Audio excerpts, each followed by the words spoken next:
bago tayo mag-umpisa mga chong, pakilike muna na tong video na malaking tulong na iyan sa ating munting channel. Ito ang dating head coach ng Terraforma Jeep na si Jonedel Cardel ay nababanggit nga ang pangalan ngayon sa social media na magiging next head coach na Magnolia Chicken Templados. Kaya alamin natin mga chong kung gaano ito katotoo. Ayon pa sa mga insiders, walang katotohanan na magiging coach na Magnolia si Cardel dahil may ibang offers na ito kung saan hindi kasali dyan ang Magnolia Chicken Templados. At of course, malakas itong si Coach Chito Victolero kay Boss Alfrancis Chua.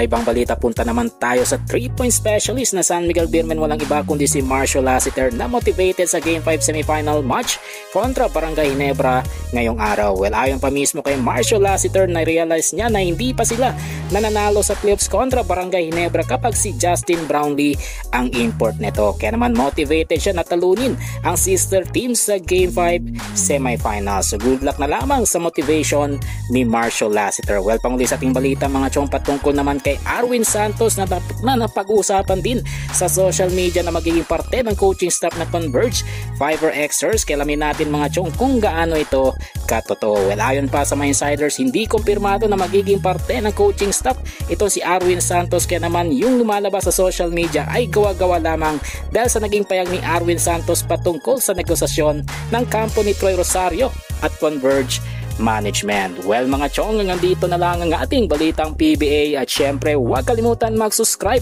at ilike itong video bilang pagsuporta. So this is Channel B once again. I'm out.